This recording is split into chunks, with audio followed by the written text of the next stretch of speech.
LOC पर जान कुर्बान करने वाले शहीद हेमराज और सुधाकर को दिया जाएगा सम्मान। 26 जनवरी के मौके पर किए जाएंगे दोनों सम्मानित। सीजफायर उल्लंघन के दौरान पाकिस्तानी सेना के हमले में शहीद हुए थे दोनों फौजी। सरकार ने सम्मान के लिए भेजा प्रस्ताव। सरकार की अनदेखी से निराश शहीद हेमराज का परिवार फिर से बैठा अनशन पर। शहीद के सिर और सम्मान की मांग को लेकर गांव में धरना। शनिवार को भी परिवार बैठा था अनशन पर। प्रशासन के दबाव में मां और भाई को तोड़ना पड़ा था अनशन। शहीद परिवार के जले पर यूपी के मुख्यमंत्री अखिलेश यादव का नमक। बोले 20 लाख का चेक है तैयार, वक्त मिलेगा तो जाकर दे आएंगे।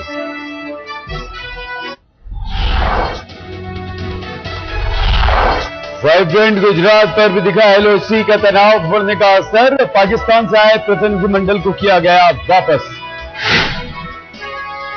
पाकिस्तानी प्रतिनिधिमंडल ने पहले 2 दिनों तक आयोजन में लिया हिस्सा, लेकिन एलओसी पर लगातार सीजफायर उल्लंघन के बाद गुजरात सरकार ने लिया फैसला। पाकिस्तानी गायक और अभिनेता अली जफर का कार्यक्रम भी किया गया रद्द। पुणे में होना था कार्यक्रम, कई संगठनों ने किया था विरोध। 5 दिनों के अंदर पाकिस्तान ने तीसरी बार तोड़ा सीजफायर। पुंछ के कृष्णा घाटी में मोर्टार से किया हमला, ताबड़तोड़ फायरिंग की। पाकिस्तान की ओर से हुई फायरिंग का भारतीय फौज ने भी दिया मुंहतोड़ जवाब। 8 जनवरी के बाद से लगातार उकसा रहा है पाकिस्तान।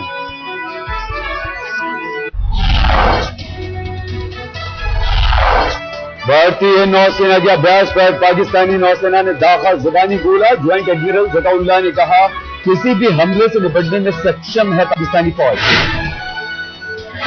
पाकिस्तान ने चले खुद को पाक साफ साबित करने की चाल। जम्मू के आरएसपोरा सेक्टर में एलओसी पर पहुंची यूएन पर्यवेक्षकों की टीम। सीजफायर उल्लंघन की जांच। सरहद पर बसी आबादी को पाकिस्तान की फौज ने हटाना किया शुरू। सुरक्षित इलाकों की तलाश में घर छोड़ने लगे हैं लोग। एलओसी पर जंग जैसे हालात पैदा करने में जुटा है पाकिस्तान। भारत की ओर खुलने वाले सारे दरवाजे किए गए सील। एलओसी के बाद बढ़ती गतिविधियों से निपटने के लिए भारतीय सेना तैयार। जवानों की छुट्टियां रद्द, चौकसी बढ़ाई।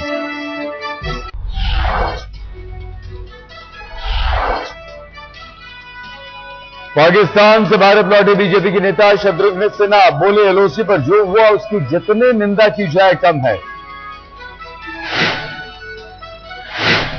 यशवंत सिन्हा की सरकार को सलाह, हाफिज सईद को पाकिस्तान में घुसकर मारो, लेकिन साथ ही कहा अभी भारत नहीं है इसके लिए तैयार।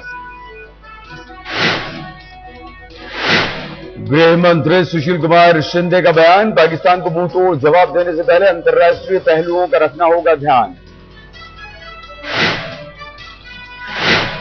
झारखंड में नई सरकार के लिए सोरेन ने पेश किया दावा, लेकिन कांग्रेस ने दिखाए तेवर। सूत्रों के हवाले से खबर, जेएमएम से गठबंधन के लिए तैयार नहीं पार्टी।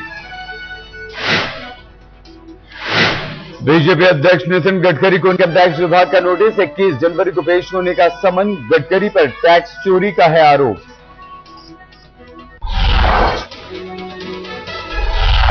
सूचना एवं प्रसारण मंत्री मनीष तिवारी ने साधा वाइब्रेंट गुजरात पर निशाना। इशारों में की 1930 के जर्मनी के हालात से तुलना। मनीष तिवारी ने कहा दक्षिणपंथियों के साथ होता है उद्योग जगत तो दुनिया पर भी होता है असर। भारत के उद्योगपति रहें सावधान। मनीष तिवारी के बयान पर गुजरात सरकार का विरोध। राज्य सरकार के प्रवक्ता सौरभ पटेल बोले कांग्रेस को समझना चाहिए कि चुनाव अब खत्म हो गए हैं। सूचना एवं प्रसारण मंत्री के बयान पर बीजेपी ने भी जताई नाराजगी। पार्टी ने कहा यह है गुजरात की जनता का अपमान।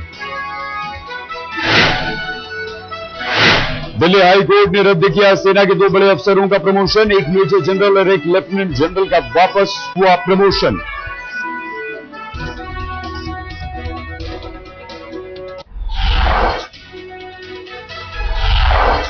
वाइब्रेंट गुजरात समिट में 17,719 एमओयू हुए साइन। 121 देशों के प्रतिनिधियों ने लिया हिस्सा। गुजरात में काइट फेस्टिवल का आगाज। मुख्यमंत्री नरेंद्र मोदी ने पतंग उड़ाकर की संक्रांति उत्सव की शुरुआत। गाजियाबाद के मोदी नगर में समाजवादी पार्टी के नेता मनोज त्यागी पर जानलेवा हमला, 2 बदमाशों ने मारा चाकू। नाबालिग बेटी से रेप का आरोपी फ्रांसीसी राजनयिक पास्कल मजूरियर ने अपनी पत्नी पर उठाए सवाल, कहा क्यों नहीं मिलने दे रही बेटी से। बिहार के बेगूसराय में टीचर भूला अपनी मर्यादा, छात्र की मां से छेड़खानी का आरोप।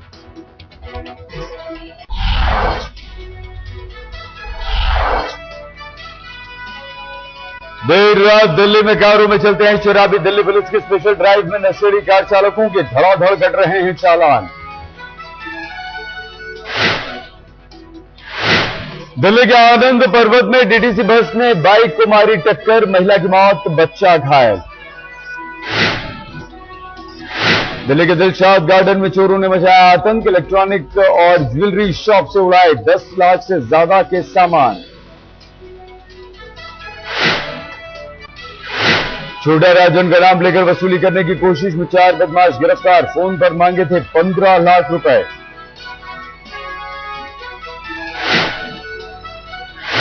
दिल्ली के नरेला में 4 नाबालिगों ने मिलकर 16 साल के दोस्त की हत्या, 7वीं और 8वीं क्लास के स्टूडेंट हैं आरोपी।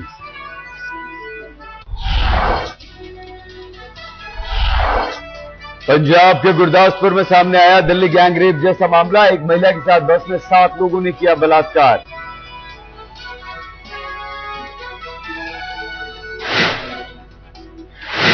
राजस्थान के श्री गंगानगर में महिला से रेप की कोशिश, विरोध करने पर महिला को मारी गोली।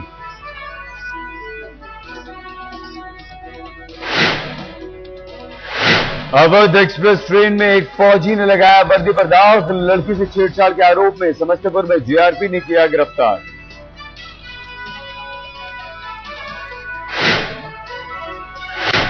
कानपुर में जूही रेल पुल का एक हिस्सा गिरने से ट्रेन का इंजन लटका, दुर्घटना में कोई घायल नहीं।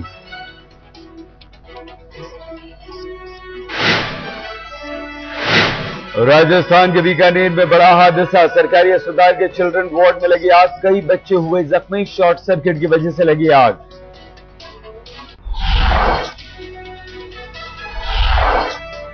देश भर में धूमधाम से मनाई जा रही है लोहड़ी, प्रधानमंत्री मनमोहन सिंह ने देशवासियों को दी त्योहार की बधाई।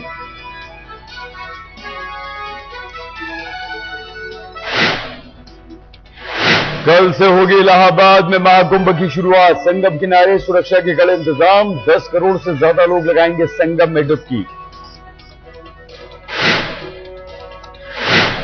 नेरोलैक के पेंट द चेंज इवेंट में नजर आए शाहरुख खान, कहा यह पेंट कंपनी के लोगों के लाइफस्टाइल में ला रही है बदलाव।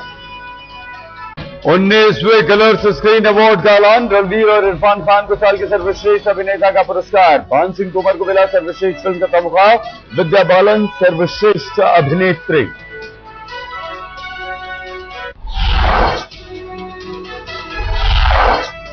मिस्र के पूर्व राष्ट्रपति हुस्न मुबारक के उपहारों पर उठे सवाल, सत्ता के रहते बेहिसाब तोहफे लेने का आरोप। ऑस्ट्रेलिया में हुए रिसर्च के अनुसार चीन के बच्चे बन रहे हैं निराशावादी, एक संतान की नीति के तहत चल रहे बच्चों पर हुआ है यह सर्वे।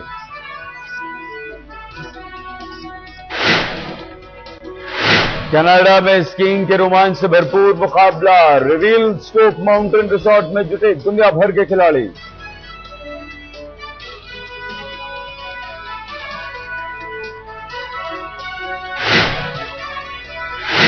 ऑस्ट्रेलिया के समंदर में डस्ट स्टॉर्म का खूबसूरत नजारा, नाव में बैठे एक शख्स ने कैमरे में कैद की तस्वीरें।